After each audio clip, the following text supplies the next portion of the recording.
Good morning. Good morning. Okay, the conditions of giving, grounding, and seeing. Giving, grounding, and seeing. In New Thought, we believe that Jesus was the master teacher. We call him the way shower, not the great exception, but the great what? Example. Here's the great example. We do not deny the divinity of Jesus, but we do proclaim that divinity resides in each of us. We do not deny that Jesus was the Son of God, but we know that we are all sons and daughters of the Most High. And that's using biblical language.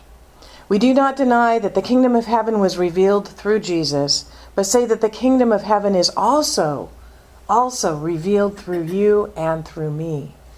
This month we're looking at creating miracles and the profound lesson on how to do that Jesus, the master teacher, the way shower, the great example, gave us in the miracle of loaves and fish, as distilled and interpreted by Dr. Todd Michael in his book, which is right here, The 12 Conditions of a Miracle.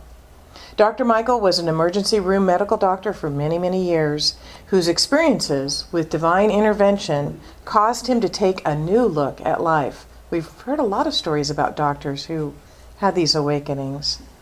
We went on an exploration on the concept of miracles and he went on an exploration on the concept of miracles and wound up discovering a spectacular blueprint for settling up the conditions for creating miracles in Jesus' miracle of the loaves and fish, which is the only miracle that Jesus did twice and the only miracle to be recorded in all 4 Gospels. Jesus was showing us the way, teaching us how to do what he did. In this miracle, Jesus was teaching us how to use the power that is in our own soul through a series of 12 conditions. I call them 12 states of consciousness. And we are exploring those states of consciousness all this month. Life really is just all about consciousness, isn't it? So far, we've looked at the first 4 states of consciousness, which were emptiness, alignment, asking, and maximizing. If you missed the last 2 weeks and want more information, you can always listen to the talks online. They will be there soon. That's at cslmodesto.com. Today, though, we are going to jump right into the conditions of or states of consciousness 5, 6, and 7. We're going to do 3 today. So condition 5 is giving. Conditions 1 through 4 were in preparation. Condition 5 really gets things moving. It really begins the flow. And the flow begins with a sincere gift. According to the account given in the book of John, Andrew, one of the disciples, said to Jesus, "There is a small boy here who has 5 loaves of bread and 2 fish, and he's offering them to us." Now we can assume that this little boy was just as hungry as everyone else. Remember, there were 5,000 men, and that wasn't even counting the women and children. But he offered what he had to the disciples. With the innocence and trust of a child, he gave what he had, and as he freely gave what he had, he set up the condition of flow. With the little boy's gift, the disciples passed the food forward to Jesus, who kept things moving, first by raising the gift above his head, recognizing the true source of these gifts, but we really haven't gotten to that condition yet, so hold on there. And then by giving the food back to the disciples to begin to be distributed. The 5th condition or state of consciousness is giving.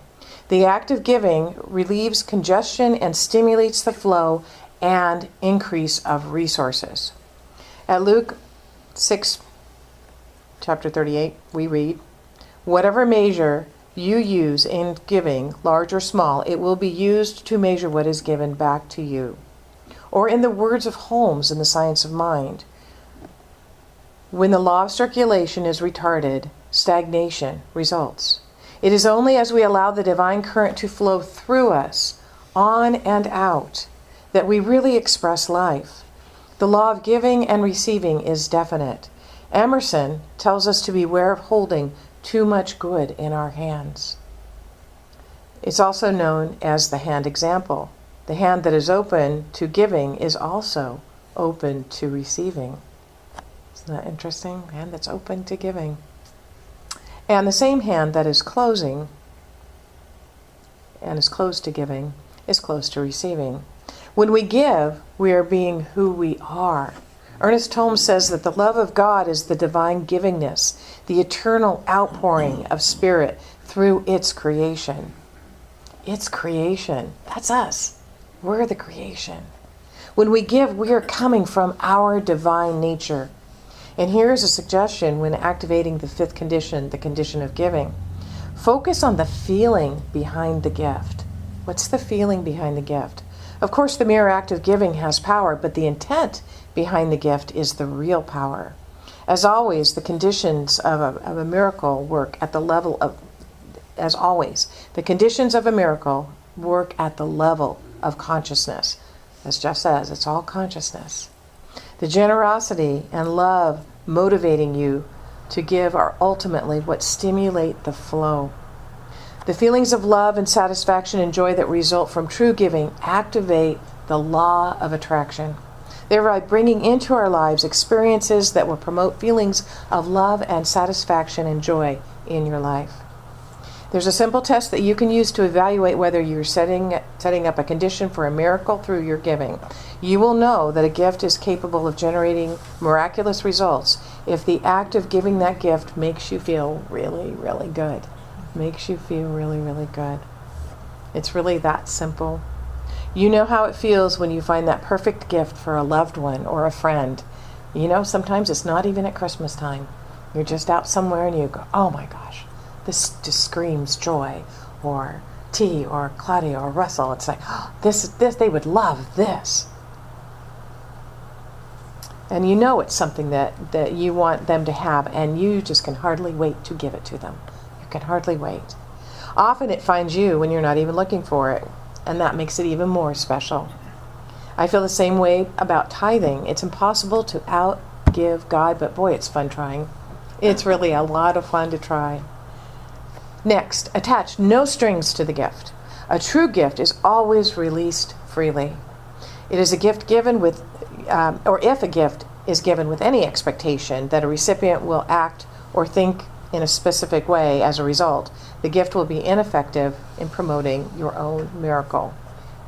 Never give to manipulate someone in any way, however subtle. I learned a lot of lessons from giving things to my grandchildren, because sometimes you think it's something they're going to love, and it's poof. It's like, well, okay, they didn't really love that. And other times it'll be something so simple, and it just becomes everything to them. And it's the joy of watching how they express is just absolutely amazing. So when you give, let go completely. The kind of giving that facilitates miracles involves a major shift in consciousness. Completely forget about the reactions of the recipient of your gift. Expect your true return, all of it, from the universe itself. Remember, form follows thought. When you expect the return from people, people can be the only channel for your return. Ooh, it's like, wow, I gave them this, or I bought this time, so now they owe me, or I should get it back from there. But when you expect that, you're closing off all of the rest of the universe. When you expect your return from the universe, you open the universe as your channel for your return. So which channel, seriously, would you prefer? Which would you prefer? And finally, give consciously and thoughtfully. Consciously and thoughtfully. Think about what you're doing. Make it a sacred act. It's important. Now on to condition 6, which is really fun and really deep. Condition 6, and I learned a lot about this from Joy. It's grounding. Grounding. In both occasions when Jesus fed large numbers of people by expanding small amounts of food into large amounts of food, he told everyone to sit down on the ground or on the grass, depending on which gospel account you're reading. And if you're digging into the original Greek text as Dr. Michael did, it reveals another meaning to this passage. The Greek words for sit down on the grass actually mean to recline or lie back in the garden. Now you might think that this is an odd thing to say to people who are in the middle of the desert. And really was. Telling people to lie back in the garden doesn't really make a whole lot of sense, does it, when you're in the desert? There's no grass in the desert. Well, there may be, but relatively little grass in the desert, and there certainly is not a garden the way we think of a garden. Therefore, the unusual phrase must have a deeper metaphorical level of meaning. Michael writes, "It turns out that this deeper level isn't difficult to uncover. The use of the word garden is very reminiscent of the Garden of Eden. Indeed, exploring this metaphor yields a wealth of pertinent metaphysical information which is completely consistent with the conditions of a miracle." So what does this all mean? Well, let's consider the story of the Garden of Eden and let it serve as a metaphor for the development of the human consciousness. The original natural state of human beings is like that of a child. A child has not yet eaten of the tree of knowledge. As a result, a child is wholly in the present moment and free to experience things just as they are. The child does not judge. The child feels no shame or nakedness, right? The child doesn't have a clue. All of the things that we feel as adults. Being just as she is in the garden of the present, the child is perfectly grounded to receive the flow. As a result, she experiences no lack and has everything that she needs in great abundance. To lie back in the garden is to relax and return to the natural, childlike state of mind.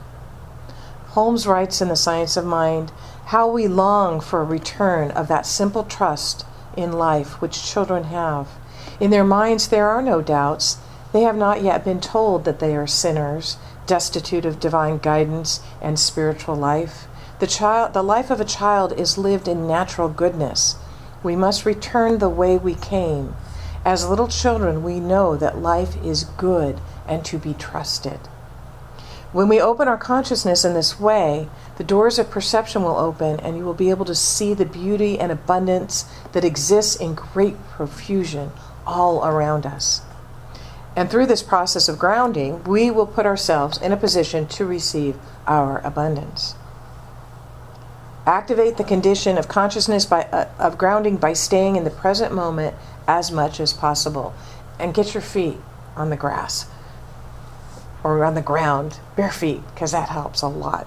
Or recline, either one. The past and the future do not exist. They are figments of our imagination. Since the present is the only real place you can be, it is the only place that you can receive anything of real value. Only when you are firmly grounded in the here and now will you be positioned to accept the flow. In addition, the present is the only place that you can act. It's the only place where we can make a decision and act. It's the only solid platform from which you can do real things to advance your dreams. As you go through your day, return to the present over and over and over again. Wake up and prosper. And finally, at least for today, condition 7. Condition 7 is seeing. This miracle condition is described by the passage at Matthew 14:19.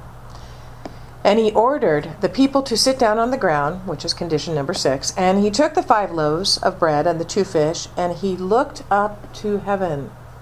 He looked up to heaven. Condition 7 is activated by the passage, he looked up to heaven. But this passage has deeper meaning than just a physical act of looking up.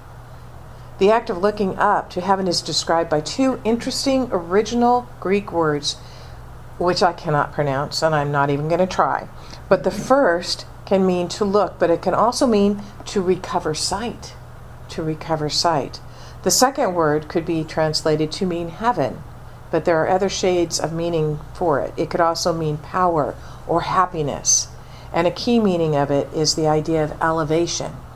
So looking up to heaven more accurately says recovering our elevated sight or turning away from the condition and focusing our attention on what?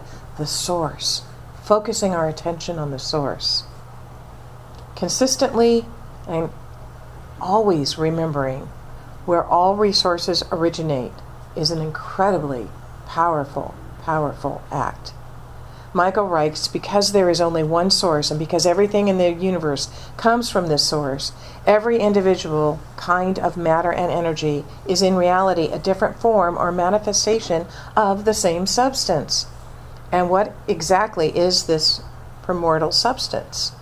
As many quantum physicists have begun to suspect, it is not a atomic particle like a lepton or a quark. It is the space between that, which is what? Consciousness. Consciousness. The channel or pipeline that will connect us with the source is not made of tile or plastic. It is made of our consciousness. Reshape your consciousness and reshape your reality. Wow. Change your thinking. Change your life. Wow. Pretty amazing. And who said that? That was our founder, Ernest Holmes, right? Reshape your consciousness by seeing that which you already have in condition number 3, and by connecting with the source from which everything you don't yet have comes, condition number 7. The passage in Matthew tells us something important about Jesus' consciousness. It indicates he must have been seeing in his mind's eye that the crowd was already supplied with all that they needed. He must have had this mental image. His subsequent actions clearly reflect this, since the next thing he did was to begin distributing the food, confidently, generously, and without the slightest hesitation. He couldn't have proceeded this way without having a clear picture of the final state.